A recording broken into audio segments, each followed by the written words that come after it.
galera, hoje a gente está aqui no nosso programa na Rota 1000 para que vocês possam tirar as dúvidas. Então agradecer a professora Bárbara que está aqui conosco, professora Bárbara que faz parte da nossa equipe, e aos nossos alunos que prontamente mandaram as perguntas para que a gente pudesse aqui ajudá-los.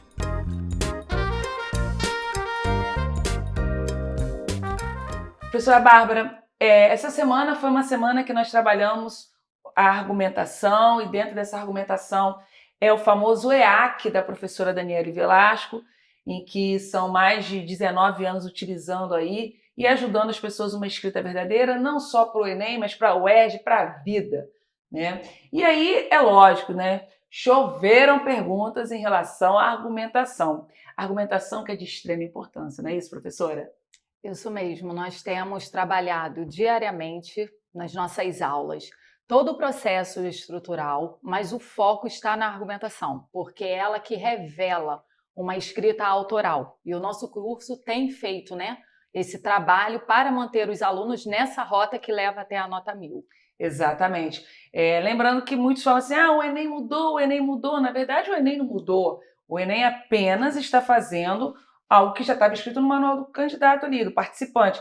Olha, a gente precisa de um projeto de texto, a gente precisa de algo autoral. Se o aluno só quer copiar, colar, trazendo coringa, vai ficar difícil. Por isso que a gente trabalha toda essa metodologia para que ele comece a compreender essa importância dele ser o autor da escrita dele, né? Não é à toa que nós tivemos 1000 aí, né? 12 no Brasil, um foi nosso, que não foi o primeiro, e os nossos alunos sempre acima de 900, porque a gente faz esse treinamento, a gente busca, os alunos eles participam, a gente tem monitoria, mentoria, a gente hoje tem as entregas semanais, as entregas semanais, quem não faz a gente... 2 por sinal. 2 por sinal, correção com uma equipe aí de professores que são corretores, professores extremamente gabaritados, conhecedores da escrita verdadeira, porque aqui nosso objetivo é todo mundo pode chegar à nota máxima, que é o 1000, porque é o momento em que a gente sabe de como a redação é importante para a aprovação dele no vestibular, mas também é uma escrita que não é limitada somente para o Enem. Exatamente. É para a vida, né? É para a vida, exatamente. A vida não se limita à aprovação do Enem. Então, nós estamos preparando o aluno para além, para quando ele estiver na universidade, que é o objetivo, ele saber escrever, saber ler, compreender, reproduzir a compreensão dele, e aí, na prática, ele vai continuar dando continuidade a esse aprendizado que está tendo aqui no curso. Interessante, gente, também que a professora Bárbara ela começa lá com a galera na base, né? A gente tem a professora Ludmila a partir do 6º ano, a Bárbara fica com o 9º e 1º, que é o momento do dissertativo argumentativo muito mais estrutural. E qual é o seu foco maior ali, Bárbara? Na argumentação, já vai dizer que é o quê? Não tem como não falar que é a argumentação. Mas, antes de chegar à argumentação, a gente vai trazendo uma consciência ao aluno que ele precisa ter repertório, ele precisa ler muito, ele precisa ter compreensão na competência 1 de ortografia, pontuação. Então, tudo. Não tem como desprezar qualquer área, qualquer habilidade, qualquer competência ali. E é muito importante essa questão de leitura, que é uma frase minha, quem lê tem algo a escrever, é a questão de você ser leitor e não ser um ledor, como traz o livro Ato de Ler, do professor Teodoro, acho que Ezequiel da Silva, não sei se eu inverti o nome, mas é basicamente isso daí, e na questão do ser, de fato, um leitor. Mas vamos para as perguntas, porque temos aqui muitas. Como aprimorar a argumentação relacionando bem as áreas de conhecimento com o tema? Vamos lá. Essa pergunta aí já tem vários pontos sobre ela. Primeiro é conseguir entender o tema, compreender o tema. Saber que o tema que norteia o seu texto. Exatamente. Não é a sua causa, galera, pelo amor de Deus. Negligência governamental, o cara perde 5 linhas, Bárbara, escrevendo sobre negligência governamental. Aí na penúltima linha ele vai falar que o analfabetismo. E o tema é analfabetismo. Exatamente. Então, identificar. Primeiro é compreender o tema. Aí, quando se compreende o tema, identifica ali aquelas palavras-chave que vão sustentar a direção do tema. A partir dessa compreensão que é possível selecionar um repertório que previamente já se tem. A pergunta é... E concatenada, né, o tema, que é fala, relacionar bem a as áreas de argumentação com as áreas de conhecimento. É porque é a questão da concatenação. Exatamente. Eu tenho que pensar que o meu tema é o principal, então ele está no topo. Dentro desse tema, eu vou pensar, poxa, qual área de conhecimento que eu posso trazer que vai juntar com o que eu desejo argumentar? Então, negligência governamental. Negligência governamental em quê? Seja mais específico. Busca aí uma área de conhecimento que vai juntar. E aí, eu acho que eu posso já explicar uma outra pergunta, que é a seguinte, é necessário botar um repertório no desenvolvimento 1? Aí eu acho que eu vou juntar essa pergunta com essa aqui de cima, que tem tudo a ver. Sempre é um questionamento. Pode falar. Eu não tenho obrigatoriedade de ter área de conhecimento em todos os parágrafos. Eu preciso de uma área de conhecimento que seja LPP, legitimada, pertinente ao tema e produtiva. Né? Então, se eu estou trazendo isso muito bem relacionado ali já na minha causa, no que eu escolhi para argumentar, isso já ajuda pra caramba.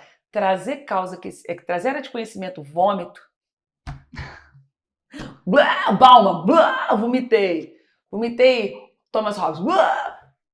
Aí você fala assim, toda área de conhecimento que eu posso tirar, não tem importância de estar ali.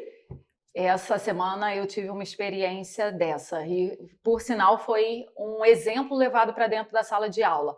Eu espelhei uma redação com um repertório. O repertório era legitimado e ele era pertinente até ao tema, mas ele não foi usado de forma produtiva. E eu cobri o repertório, peguei um outro repertório que também fosse legitimado e pertinente e substituí ali na hora. E não fez a menor diferença na argumentação. Ou seja, ele não foi produtivo. Repertório sem menor valor, sem produtividade. Você já respondeu a quarta pergunta, que como é feita a avaliação do repertório, se ele é produtivo para o tema. Basicamente é isso aí que você está nos respondendo. Vai. E eu ia voltar aqui quando o aluno sempre pergunta, preciso de 3 repertórios? A questão é que a gente sempre tem que trazer o conhecimento, que o que já está na internet, todo mundo sabe que o manual do corretor já não é mais sigiloso. A competência 2 vai avaliar essa abordagem do tema, né? A compreensão do tema, para ver se não está tangenciando, e vai avaliar o uso de ao menos um repertório que seja legitimado, pertinente e produtivo. Então, quando o aluno faz o uso de um repertório que já contempla isso, ele, nessa competência, ele já conseguiu a pontuação máxima. Quando a gente orienta o aluno a usar repertórios nos desenvolvimentos 1 e 2, não é porque nós estamos preocupados com a competência 2 conseguir a pontuação máxima, porque, teoricamente, ele já conseguiu, às vezes, já na introdução. A questão do repertório no desenvolvimento do texto é para validar. Você traz um argumento ali de autoridade, uma exemplificação, a forma que for usado um repertório, e isso traz um valor à sua argumentação, e não porque tem que ter para pontuar. O objetivo do uso do repertório é diferente, e a gente motivação diferente. A gente parte para a segunda pergunta, que na verdade, segunda já tô até aqui marcando para a gente não repetir, porque a gente está buscando uma dentro da outra, qual a melhor forma de relacionar o argumento pessoal com o repertório no final de parágrafo de desenvolvimento? Galera, final de parágrafo de desenvolvimento é para quem está com essa habilidade. Mas é porque a Clara usou. A Clara, ela não usa no final, ela usa no meio. Antes ela já vinha com uma composição argumentativa para trazer. Tanto que ela usa no nosso famoso o que gera, né? Ela traz ali.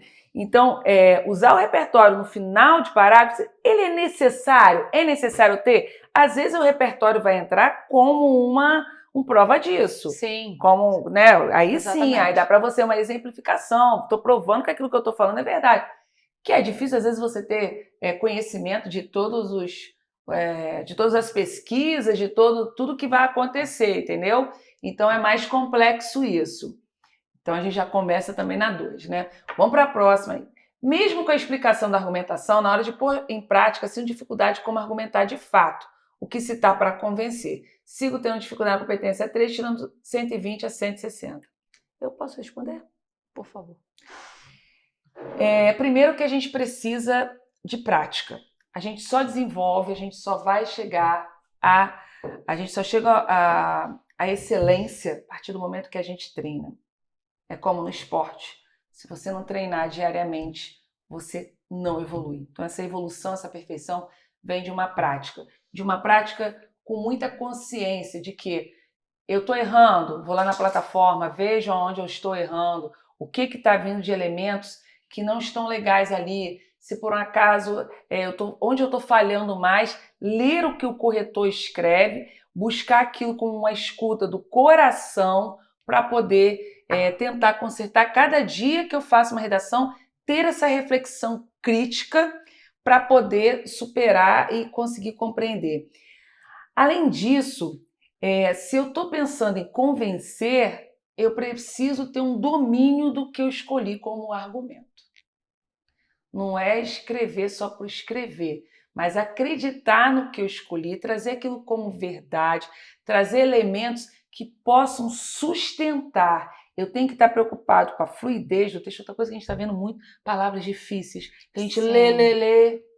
Como se recebesse bonificação por palavras pouco comuns. Aí a galera vai pro TikTok, tá o cara dizendo, bota essas Fulcral, que vai receber nota. Não, como assim, né? Então, galera, assim, a gente tem a realidade. Pronto, a gente tem 1.000 de 12, pronto. 7 pessoas corrigiram e é isso, né?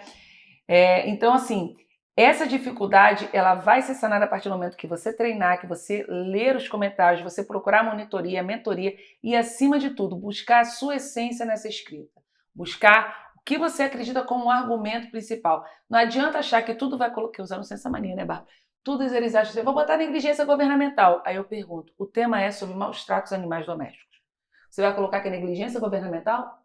Se é o ser humano que não está cuidando, que o governo vai ser culpado pela sua educação? Ou então a culpa é da escola? Tráfico de pessoas.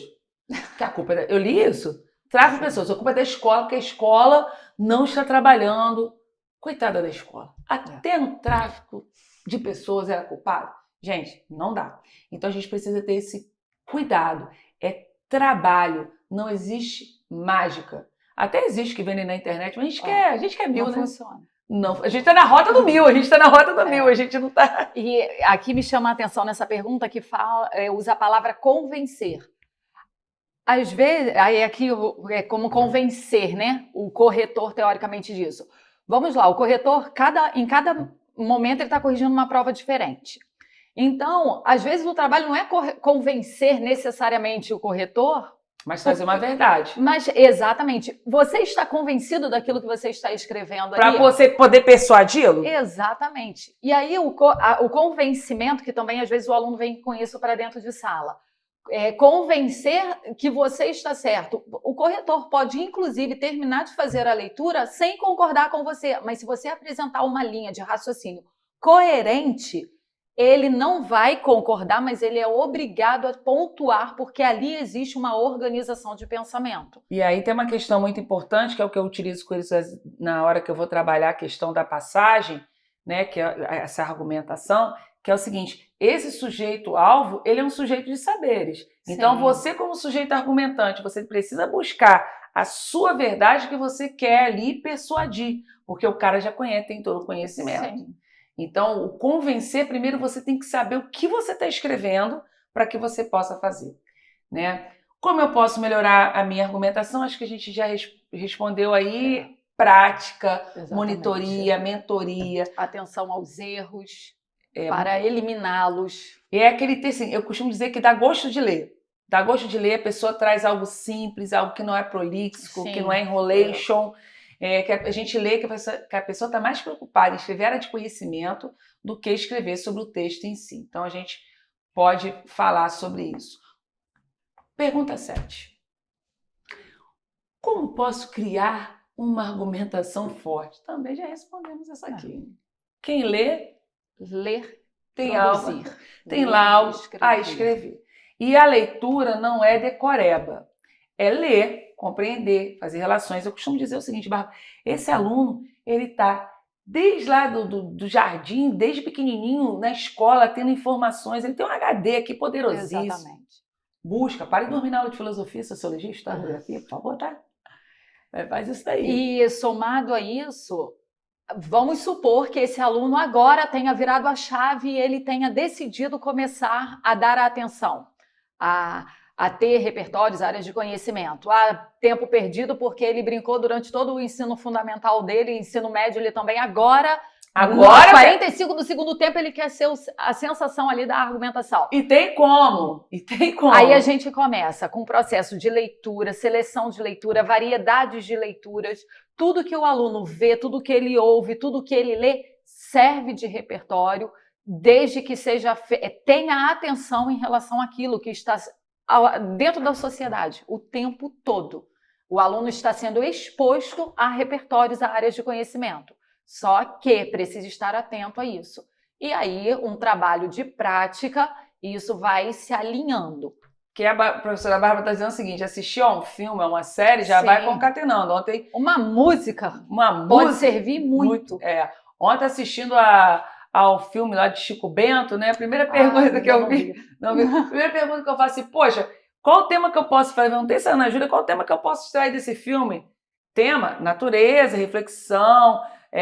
A gama por dinheiro. Eu vi que a sinopse trazia. Então a gente tem que ter essa busca constante de uma argumentação buscada. Além disso, gente, uma dica aí de ouro, a gente sempre lá no nosso story, a gente coloca no Instagram giro de notícias. Então eu vou pegando aquelas notícias mais importantes, pertinentes, para que ajude você nesse repertório, tá?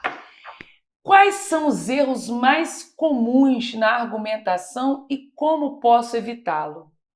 Lacuna. Lacuna argumentativa. O que é lacuna argumentativa, professora? A lacuna.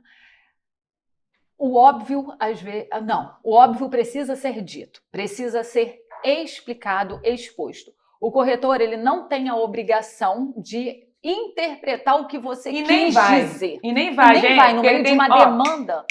Não é o ERG.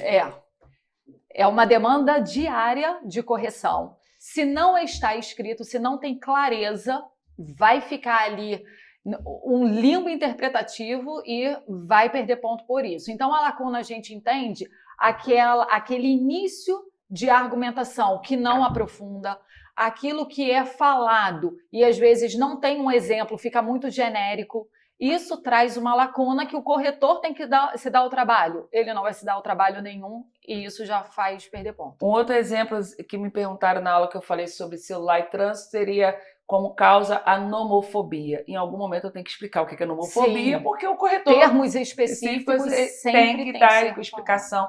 Ele não pode pensar assim, o que a pessoa quis dizer? É aquela história, né? Se essa redação cai no chão, quem quer que pegue, seja a professora Bárbara, seja a minha vovó não está mais viva, mas minha mamãe, seja o tio de vocês, quem quer que seja, pegou aquela redação, ela tem que ser autoexplicativa, tem que estar com tudo ali muito bem colocado para a gente poder compreender. E aí a gente volta para a questão do tema, que foi logo no início que eu comecei a falar. Às vezes o aluno vai falar sobre a temática, mas ele não fala sobre tema. Aí a argumentação é dentro da temática. Que é o geral. De forma ampla. E aí ele não fala sobre o tema de forma específica. Essa semana teve um trabalho relacionado a isso, né? Do temática e tema, e foi responsabilidade filial. Que é responsabilidade filial, exatamente. O que é responsabilidade filial? E o tema falava muito sobre... Essa era a temática. Era a temática, exatamente. E o tema... Se estendia, eu não vou lembrar do tema agora de forma geral. Mas ele falava justamente da questão da importância dessa reflexão sobre... Acho que te falava sobre os desafios, né? Nas mudanças sociais. Nas mudanças... Não, depois de responsabilidade filial tinha mudanças sociais. Então, encontramos textos que ficava falando sobre responsabilidade filial, mas não falava sobre mudanças sociais, não falava sobre os desafios. E isso também compromete a argumentação. Senão você não está na rota do mil. Exatamente. Muito bom. E é lógico, né? A gente tem essa questão muito importante que vai vir agora na nossa última pergunta aqui enviada. Como desenvolver um parágrafo argumentativo perfeito, objetivamente e com pouco tempo? Eu vou dizer uma coisa a vocês. Vai, a dona do IAC. O que é tempo se é a nota da redação do Enem que vai determinar a sua entrada numa universidade pública? O tempo, ele é muito relativo, porque não adianta nada fazer uma redação copiada, colada, com pouco tempo, numa generalização. Generalização agora, a generalização está perdendo ponto. Acabou essa era do copia e cola. Então, esse pouco tempo, eu vejo que uma boa redação se faz em 1h30, 1h40 entre rascunho e passar a limpo. Não é uma redação que eu posso pegar, vamos lá. Não existe isso. O que existe é, parei, analisei, pensei, faço meu PTT, né, meu projeto de texto top. Qual é o argumento que eu posso usar? Qual é a área de conhecimento? Quais são as palavras principais para ver substituições e não repetições? Ganha-se muito tempo com o projeto de texto. E com rascunho. Sim. Porque depois você volta como seu avaliador, tendo aquele olhar crítico para poder arrumar o seu texto de forma que seja realmente na rota do 1000, né? Então, assim, um parágrafo argumentativo perfeito é aquele que eu leio e falo, caramba, mesmo eu não concordando, caramba, o que ele escreveu é uma verdade. Ou ele tem razão nisso daqui. Faz sentido a partir dessa ótica. Faz sentido. O objetivamente, né, perfeito objetivamente, quer dizer, qual é o objetivo maior? É o persuadir, é dizer que texto top, dá gosto de ler. Então, aquele texto que tem uma fluidez, é aquele texto que a gente consegue ouvir a voz desse escritor. Ouvir no sentido de quê? Da personalidade, que você vê que ele pensou. É um texto trabalhado. Quando a gente lê a redação da Clara, que foi nota 1000, é um texto trabalhado, é um texto pensado. Quantos outros textos, né, na UERJ, a gente quando consegue ter acesso, que é difícil, mas são textos assim que você fala, caraca, que texto incrível. Dá gosto de ler. É lógico que na UERJ a gente pode trabalhar um pouco a subjetividade, a gente pode trabalhar que esse leitor, esse sujeito-alvo, ele possa ter ali um momento maior de reflexão para poder compreender. No Enem não, porque é tudo muito objetivo, então a gente precisa estar focado em que, olha, tudo que eu escrevo na argumentação, eu não posso ficar, ele tem importância de estar no texto. Se eu tenho algo no meu texto que eu posso retirar, ele não está sendo produtivo, não está sendo argumentado.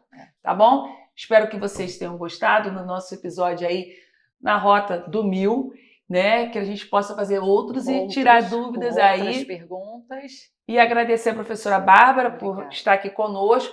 Galera, escrevam, porque é só com a prática que a gente chega à excelência, viu? Tirem dúvidas na monitoria, na mentoria e estamos aqui para ajudar vocês. Muito obrigada pela oportunidade, Dani. Um prazer fazer parte dessa equipe. Eu que agradeço, nossa professora Barbie Girl.